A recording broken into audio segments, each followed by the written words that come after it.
Yes, you are. This is what you got to love about live. No, I'm not. Yeah, you are. No, I'm not. Yeah, you are. We're not live. Yes, you're live. Yeah, No, I'm not. The other day, Holly and I were doing a test, and somebody goes, "You do realize you're live, right?" It's like, yes, we do realize we're live. Oh, somebody actually came on and made a comment? Yeah. Perfect.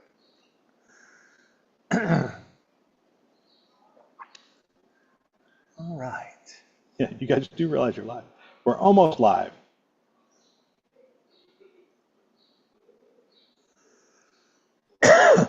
We'll see. There's an awful lot of stuff going across this hotel Wi-Fi network. Oh, yeah. So a lot of trust going on here. Yeah.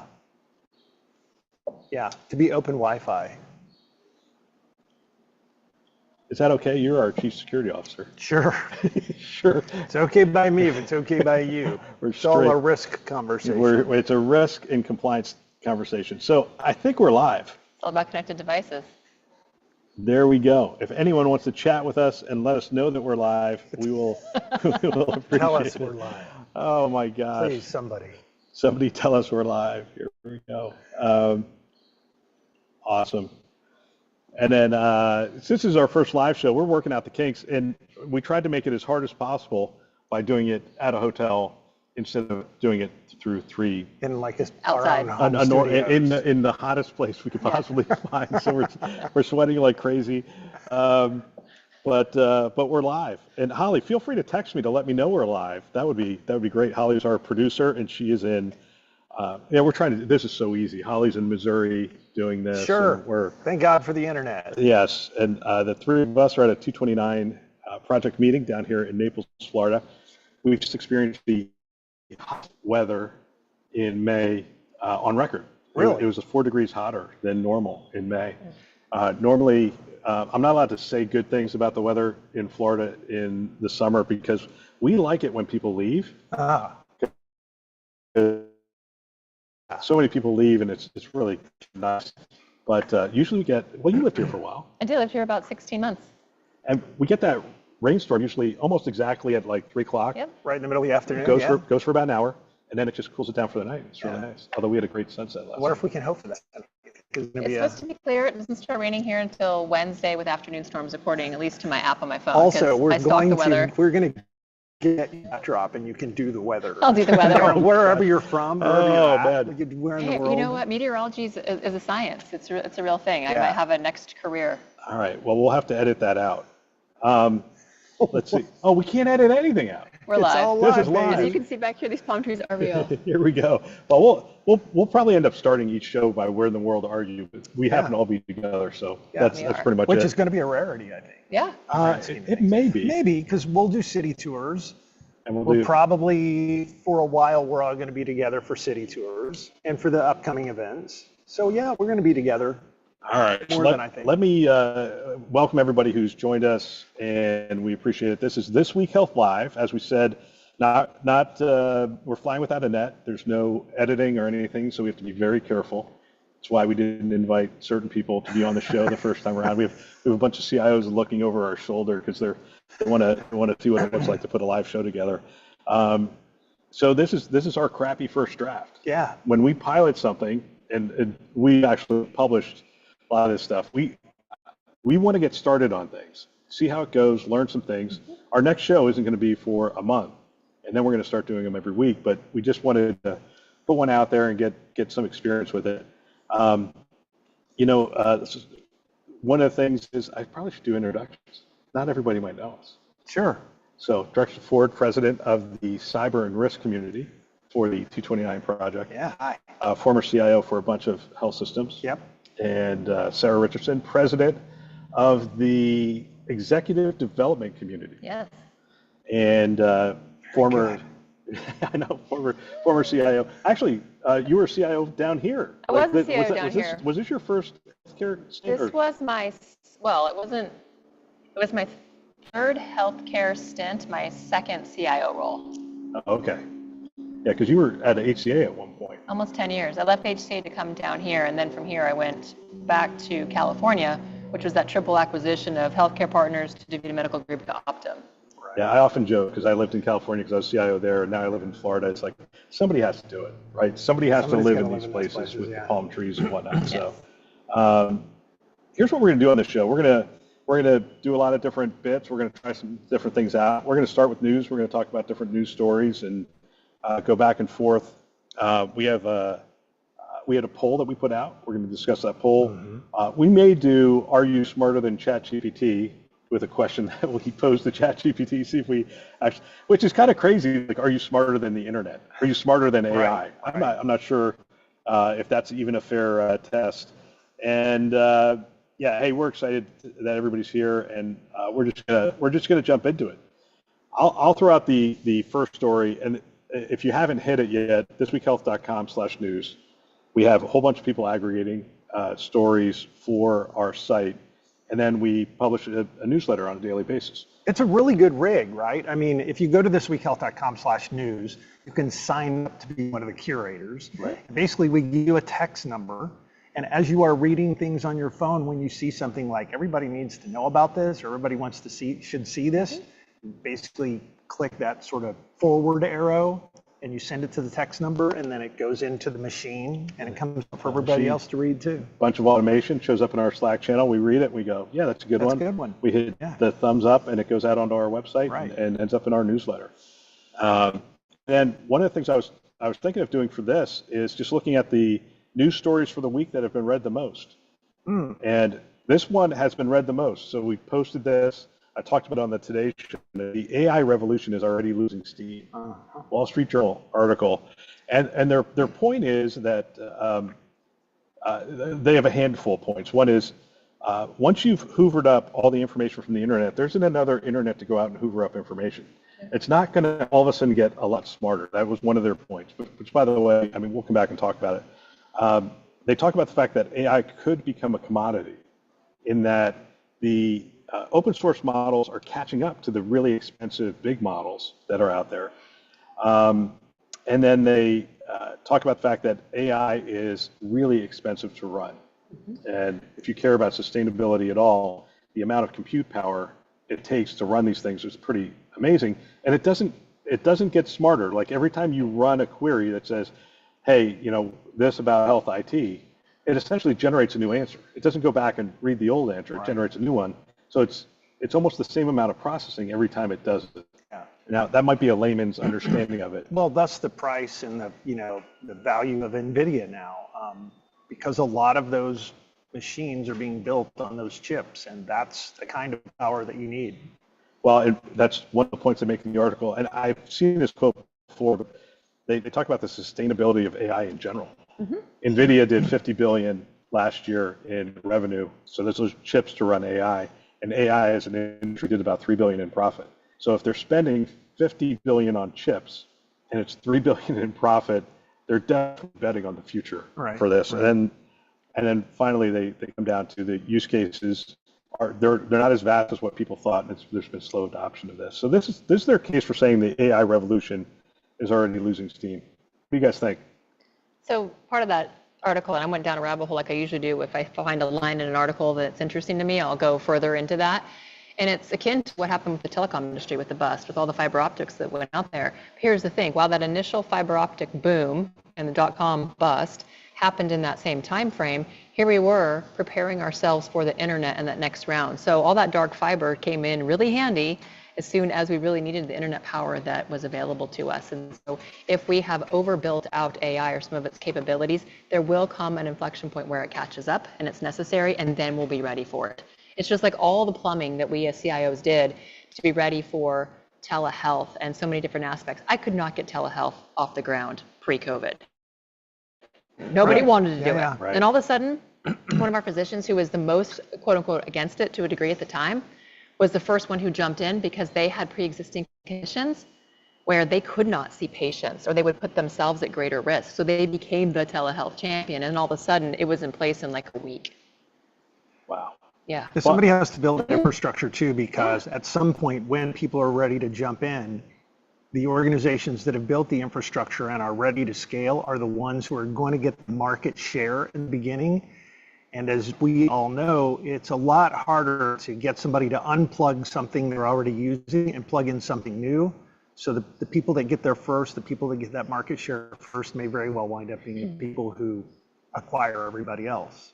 I remember having a conversation with Darren Dworkin, actually an interview with him, and we were talking about telehealth, and he said, it was one of my goals. The year of COVID, it was one of his goals.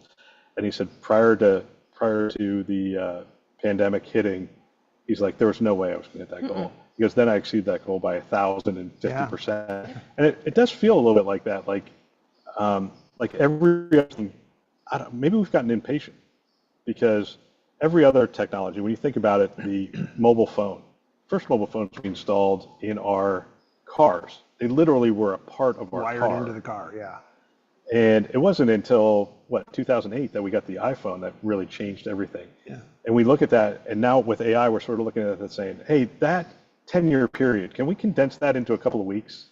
But that's the nature of it. It's the other problem of, I was reading something the other day, the author was sort of talking about how AI is the thing that you always aspire to, but you never actually reach. By the time you do something that you would call AI, and you have it and you're using it, we don't think about that as AI anymore. We're looking to the next amazing thing that it can do.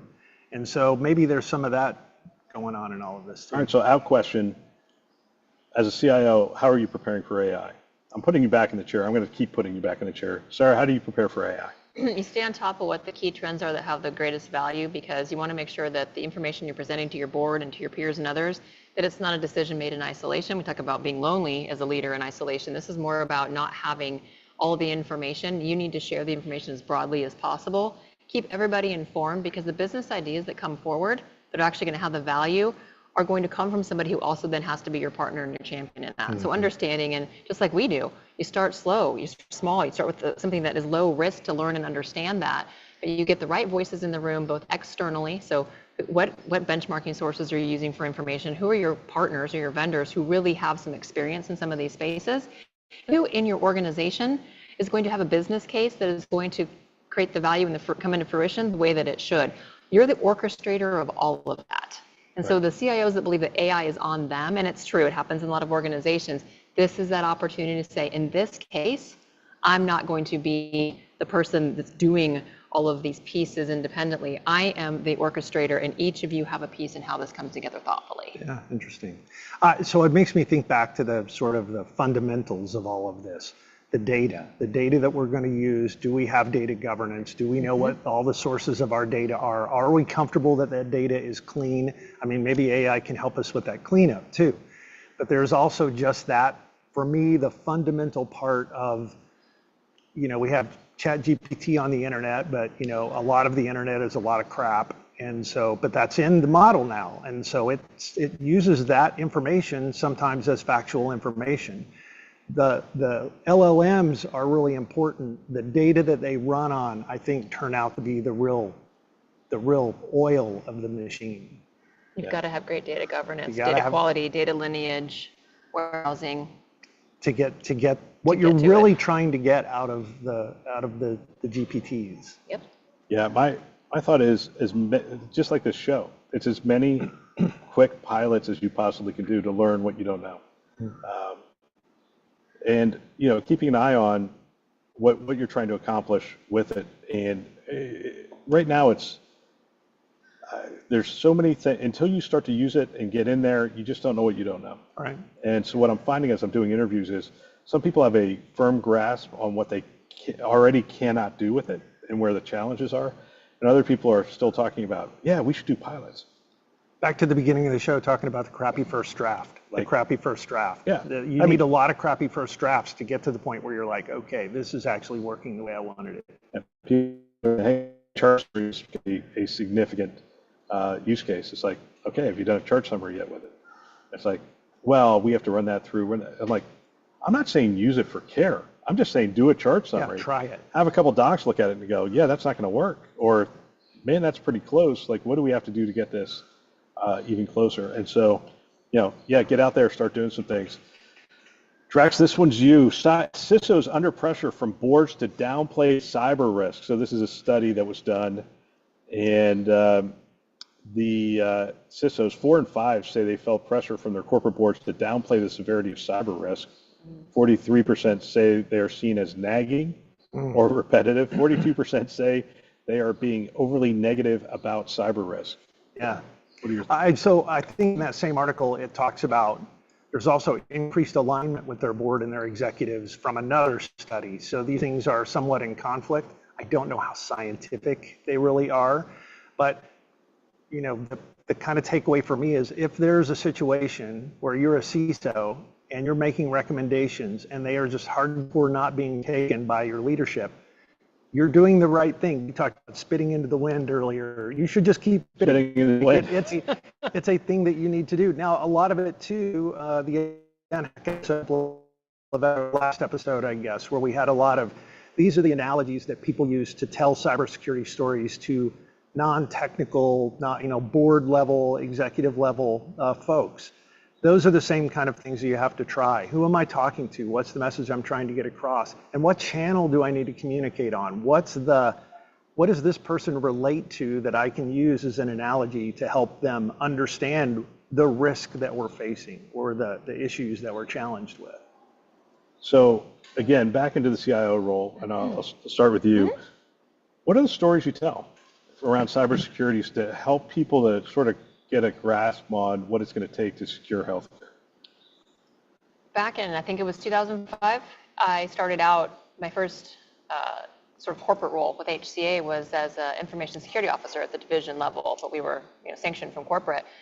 And I remember one of the best things that Paul Connolly ever told us was, cyber is in your personal life and your professional life. It's one of the rare things that transcends all aspects of what we do in the technology realm. So when you're telling stories about why it's important to change your bank password at home, or why it's important to make sure that you're looking at these different upgrades and different systems as an example. And so when you tell cyber stories, they're as applicable at home as they are at work. And that's, to me, how I always got to people, was explaining that this is good hygiene for you in all aspects of your life, and what value or what percent of your interest and your desire to make this right are you putting into it. And so as we tell personal stories, cyber is something that goes across all of us, and it will continue to be so. How many people have all kinds of devices connected inside of their homes? Right. And you can change your lights and your temperature and all that from your phone if you choose to. And I could do that from here. Actually, I can't because Dan won't let me, but we don't have any of that stuff. We actually put our first Ring camera in recently, and it's like the highlight kind of a thing, but we don't have, our stove can connect to the internet. I'm like, why does it need to? And so it doesn't, but actually it's the thing that loses time the fastest as well. Yeah, I mean, I love that. I think it is trying to find those stories that everybody can connect to, especially when you're talking to a broader audience. You have to try to find that connection point that everybody can relate to. And the stuff at home and the stuff that we do today is a perfect example of that. One of the folks in the Unhack the podcast told a story about a boxer, and they said, look, if you think your strategy for cybersecurity is going into a boxing ring and your plan is to never get hit, that's not going to work. You're eventually going to get punched, and sometimes at some point you may get punched and you find yourself sitting on the mat. The resilience part of this then is figuring out how to avoid those punches. If you get punched and you get knocked down, how to get back up, how to have the right mindset about getting back up quickly and getting back into the fight. Those are the kinds of analogies and stories that most people can relate to. And if you're trying to make a particular point about a particular piece of the work that you're doing in cybersecurity, it can make a big difference. I do feel like sometimes there are CISOs and CIOs who do feel a little bit like, they're being told like, okay, calm it down, it can't be that important. But I think you got to keep the pressure on. It's important. You have to think about how to do it. There's a lot of executive relationship building and how do you communicate at an executive level. That's a big part of this too, but you can't really just let it go. I think that, I think the cyber stories are fascinating. Yes. And, gives you a little glimpse into my life. Every now and then I'm with some of the people in my neighborhood and I'll tell them some of those cyber stories and they're like riveted. Yeah. Because it's like, hey, did you know that Caesars and MGM were hacked in the same week? They're like, you're kidding? No, I didn't, because they don't follow it like we do. Yeah. I'll go, yeah, here's how they got in, here's what they did, here's how the ransom happened. One paid, one didn't. And I'm like, that's an interesting story. I tell that story to my board. I mean, the crazy one now is the deepfake video one, where was it $50 million? Yeah, they transferred a bunch of money. The person transferred a bunch of money after getting on a video call with the person and was convinced that actually was the CFO who was telling them to do it. So they kind of tried to do everything right, and they got popped. Yeah, it's crazy. Isn't there a threshold, though, of like, if you call me and tell me to transfer $15 million, even if I think it's you, I'm probably going to call your wife first just to make sure it's okay? Like, there's some level of checks and balances in a request like that? No, for sure. I mean, and I think a lot of that's what happened after the Vegas casino hacks, is that a lot of organizations who used to have just sort of like one level, can you tell me your employee ID number? And if it matched, then they would change the password or let them re-register an MFA device. That's gotten much more complicated now for healthcare help desks for the most part. They've created new protocols and new rules around that, around finance and transfer money. To your earlier point, it's like, okay, I'm now going to have a conversation with my family. Because, you know, our staff, our staff's 12 people, and I've already told everybody, look, I'm never going to call you or text you. I will call you if I need money. So unless somebody calls you, now they could fake my voice, and in which case we have to have other protocols and whatnot, but that's how it works. But what about in your family? Because that's still a possibility. Yeah. I mean, I have a family password. We have a password that we know that if somebody's asking you to do something really important. Yeah. Well, what is it? So, what's the name of your cat? It's not the name of my cat. Yeah. oh, you have a cat? No. Oh, okay. That's why it's not. That's why it's not the name of my cat. I thought you said you had a cat. No, I don't. No, he only has a dog. Just a dog. Just a dog. Good boy. See, the things we Jackpot. learn together live. Yeah. Drex does not have a cat. Last story. I'm trying to look at the time here. Yeah, we're fine. We're doing well. Last story, how AI will kill the smartphone. And this was Computer World, really pretty interesting, because they have things that, you know, that AI features will likely divide the market into two types of phones. Like today we have smartphones. Actually, I used to know a bunch of people had flip phones. I don't know that many people now who have flip phones. Isn't one of the Samsung phones purposely open double up? Yeah, but I mean, but not like an actual I mean old the school, old, like Motorola. like if you wanted to text somebody, you'd have to go like 888. I see what you're saying. Okay. Like those old phones. Exactly. And what they're saying is we could see another bifurcation of the old smartphone, which is really about network connectivity and a camera essentially, and one that's just enabled with all sorts of smartphone capabilities or AI capabilities that are, you know, that essentially what you'll see is people just interacting with this device like it's a person. Yeah, it'll be your personal assistant. You'll be able to talk to it. It'll give you the information that you need or bring up on the screen whatever it is you need, instead of me manually going into maps and saying that I want to go somewhere. You can do that now with voice. I know, but this is just an example. Well, and this article comes out on there's a bunch of rumors that essentially Apple is going to sign a deal with ChatGPT to, I don't know if it's replace Siri, but definitely augment Siri, because Siri is seen as falling behind. And has been for a long time. It feels like she never lived up to her expectations. Yeah. And she gets confused when people say my name. Sometimes people's phones kick off. It's like saying something about Alexa over a live broadcast, and then people's devices at home all go order something off of Amazon. Yeah, notice I didn't say go do this, but it's too common also of a prompt for it to not get mistaken often enough to be disruptive. Yeah, it will be interesting. What they're essentially saying is the old method of going, you know, I have to click on this app, like you were saying, and that will sort of go away. And you'll just talk to the device and say, hey, I need you to map to this. I need you to do this. And, oh, by the way, can you know, tell Dan to stop answering the door because it's just, you know, whatever. I mean, it literally will be something that starts to understand you, know you, respond to you, and that kind of stuff. And learn over time, learn about you and things that you like and the way that you ask those kinds of questions. It'll start to understand that. Hyper-personalization. And we talked about this earlier because you were saying, hey, is that the article that at the end they talk about glasses? Because one of the points they make is this the right form factor for that? Yeah. And they go into, maybe it is a set of glasses that has some augmented reality, and also, I mean, if all I'm going to do is talk to it, it's going to respond. the glasses are right here at my ear and Bone all sorts of other conduction, yeah. stuff. I don't know. Any thoughts? Yeah, I'm not a fan of I wear contacts so that I don't have to wear glasses. Oh, no, they're going to do it in contact. So No. unless it also corrects my vision, Probably. then I'm going to have an issue with it. In that case, I would probably welcome it because trying to do, monovision with contacts is always a fun experiment at this age.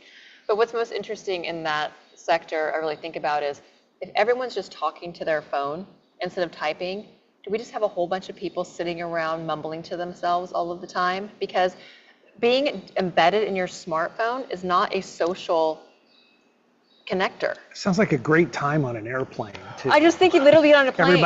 Everyone, like just kind of doing their thing because I was on Delta, free Wi-Fi, so everyone has it now. Of course, they make you sign up for the account, but great, you got free Wi-Fi. It was still like $60 or something for a month pass. But everyone was mumbling to themselves on planes or in public. Well, it creates an interesting dynamic when you think about the social aspect of what that really means. so one of our coworkers, Jairus, and I were talking, and he said he saw this picture, and it was from a party in the 80s. And there was a band playing, and there was kids in the front, and all this other stuff. And it said, what do you notice about this picture? Well, the first thing you notice is nobody's holding up their camera recording the band on the stage. That's the first thing. And then the second thing is people are actually looking at each other, having conversations. They're not like looking down like this. And we're an older democratic, you and I. Oh, what are you talking about? Just you and I. Just gonna look right past her. Okay. But we tend to, as we get older, look at it and go, oh, can you believe?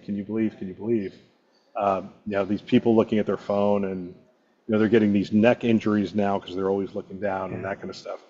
But I don't know. I mean, I sort of want a personal digital assistant. I think doctors want a personal digital assistant. Yeah. I think, and that's the challenge with new technology wanting to pull you in a direction. You think part of it too is, it feels like there won't be just one way you can communicate with personal digital assistant. So you should, theoretically, that device would be your personal digital assistant, but you'd be able to type messages to it if that was the appropriate surroundings to do it. You could talk to it if you wanted to talk to it, and whatever else. I thought it was interesting on the Apple device, the Apple Vision Pro, that they actually follow your eyes. So how you move a mouse, you just move your eyes around and you focus in on something, and that's what it clicks. So I thought that was ingenious because now you don't have to go do all this stuff. But then the other thing I thought was ingenious, because it has 6 cameras on it, one of the cameras is pointing down, and so if you wanted to click on things, you didn't have to do this or whatever. You could just literally have your hand on your lap and just do that. And so you look at it and click like this. So you don't look goofy except you're wearing the goggles. goggles. Yeah, except that you're actually wearing that. I love the idea of a personal digital assistant, but I believe it was one of our team members who posted that I don't want these things to do a lot of my tasks so that I can go do more laundry. I actually want the swap of the things. I want to be the one who can go out and have some of the extra free time available to myself. So the multi-mode availability to do something will be important. And then the things that you really need it to be able to do versus the things that get thrust upon you and an expectation to be able to do. Like when texting became the primary form of communication, I was a fan, but I remember having to go upgrade my phone to keep up at that point. And so in certain populations, is that even sustainable? Do we create an environment where it creates more chasms? Because one of the things it talked about is how expensive these phones get. $1,500, $2,000 is already like $1,500 for a new iPhone. Or haves or have-nots. Yeah. Yeah, we didn't really touch on it. They said the death of the smartphone, and one of the reasons they say that is because it won't depend on $1,000 block of hardware. Because it's software. And as Mark Andreessen said a long time ago, software is eating hardware for lunch. And if it becomes software update, then all you need is a dumb terminal. Right. Yeah. I don't need to keep updating. Green screen. The green screen. Go back to the green screen. Green screen terminal. Everything's actually out on the mainframe. Well, let's hit the poll of the week. And will cybersecurity meaningful use programs for healthcare providers make a significant difference in our industry's cyber readiness? First of all, what are we talking about with cybersecurity meaningful use program? Drex, what are we talking about? I think that's probably a terrible name for it. I think it's the concept, that's the idea of, when we went through the HR meaningful use program, there were 10% of health systems or hospitals that had electronic health records deployed. EHR came along, and within 5 years, 90%, 95% of hospitals and health systems had EHRs deployed. There was an incentive program. If you were able to do these things with your EHR, you got this much money in year 1 and the same thing in year 2. So I think there's sort of a dream in cybersecurity that there's something like that that's going to come along for cybersecurity. And we see the stage kind of being set with cybersecurity performance goals and other stuff that's starting to come out of the government now. Tons of conversations in the House and the Senate and the President's office, around cybersecurity. And so the challenge is, maybe, can we get anyone in the government to come to an agreement on what this program, whatever we call it, might be? Can we get it funded, and what does it look like? Because as with all this stuff, the devil's in the details. Yeah, the program should just be called Securing Healthcare, but there's always unintended consequences, right? That's the other thing with the EHR Meaningful Use program, was that I think we also wound up finding out later, like a lot of physician burnout, a lot of typing, a lot of pajama time, a lot of things that we didn't think were going to happen, but then they happened. And so the agility of the program too, to be able to move and change and do things better. Should we really have to pay people money to implement two-factor authentication in healthcare? Yeah, it's, look, I think there's a lot of healthcare organizations that are in tough financial situations today. But two-factor authentication is like click a button and train your people.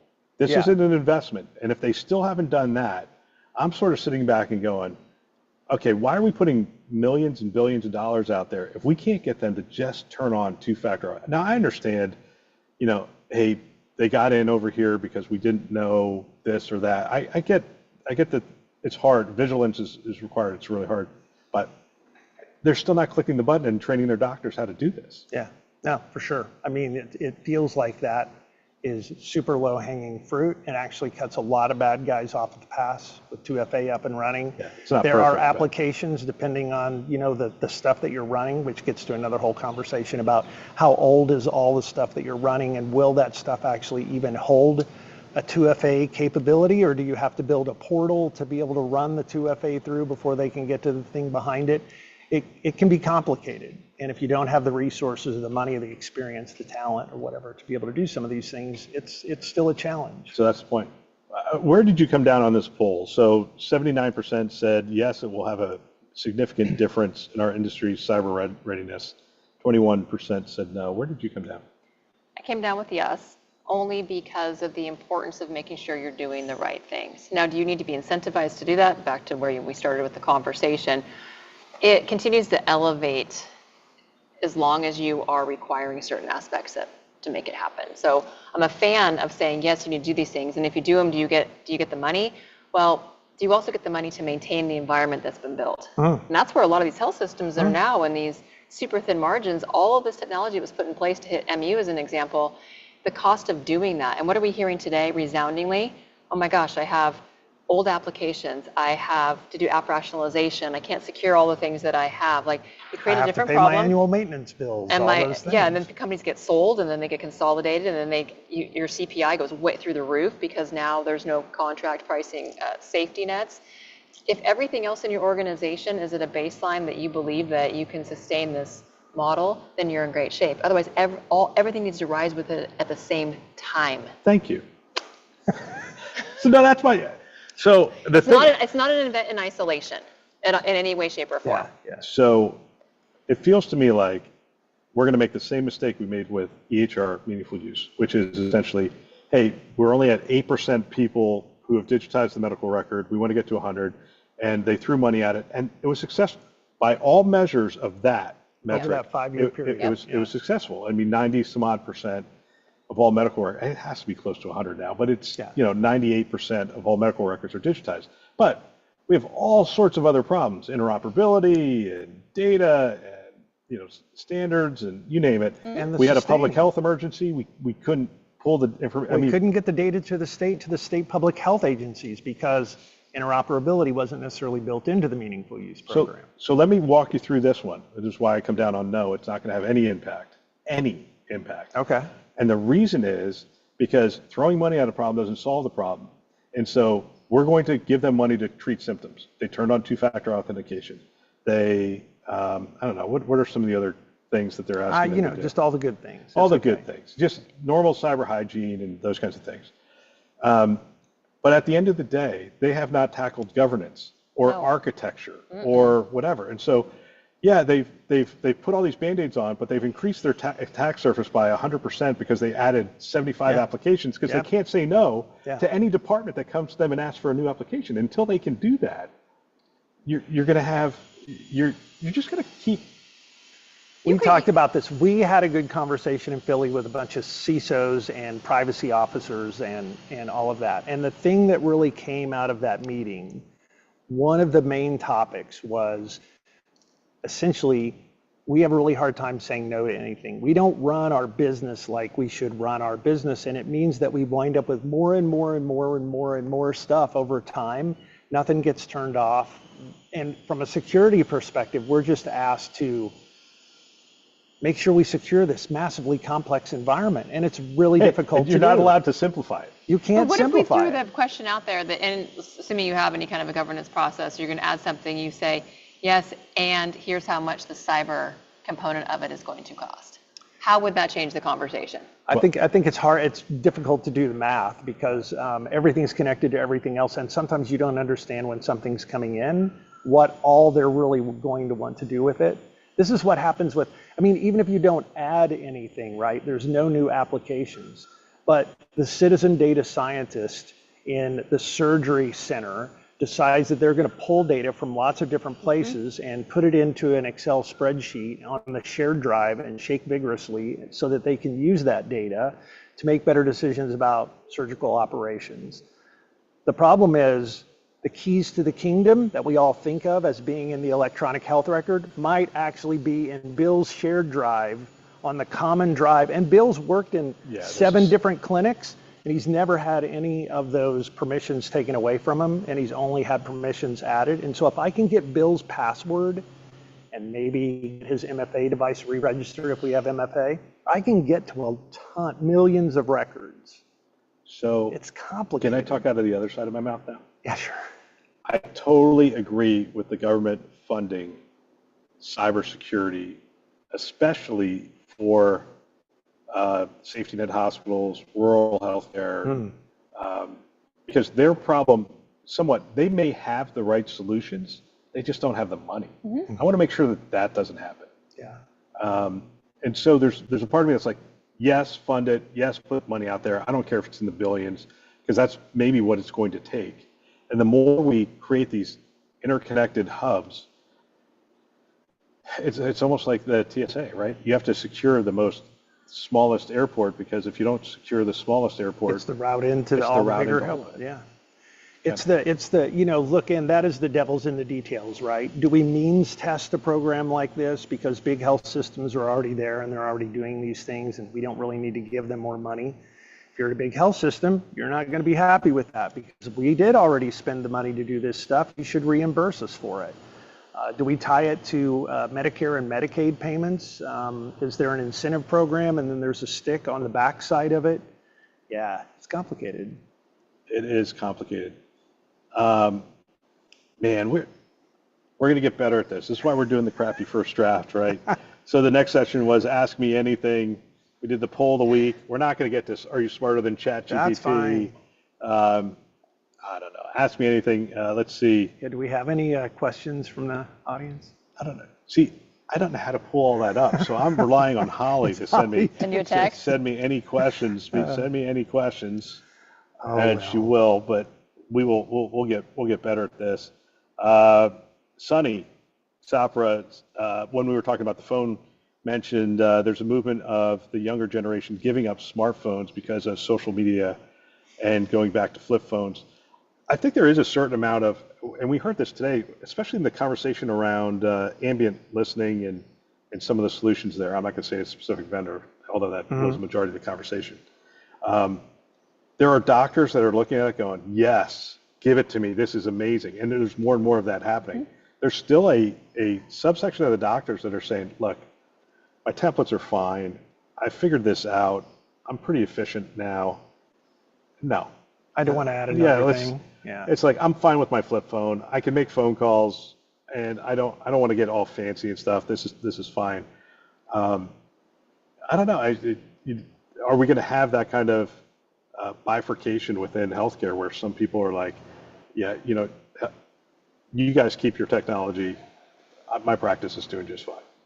Is there a reason to believe you can't? We manage those environments today. We've got the doctors who want that environment, the ones who want the traditional. When they have a choice and their productivity is commensurate with whatever the expectation that's been set, you might have the one that loves all the technology and the gadgets, and whether they choose to see twice as many patients or not is on them.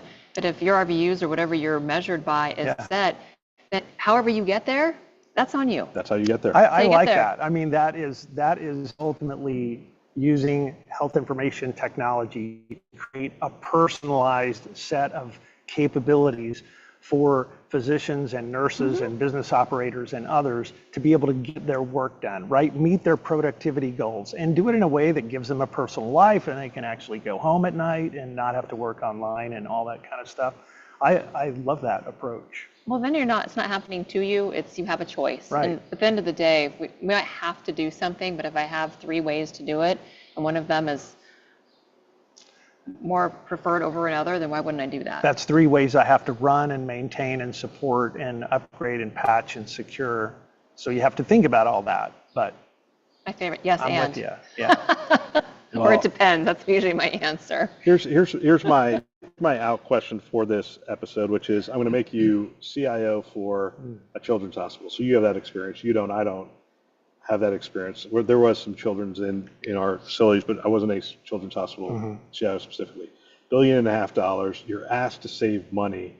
Where are you finding that money to save in IT specifically? I mean, for me, it's always been one of the first things I've done when I go in and do a turnaround is, we talked about the finance person today, right? Bring somebody in who can help you round up all the contracts and understand what you're spending and what money's going out.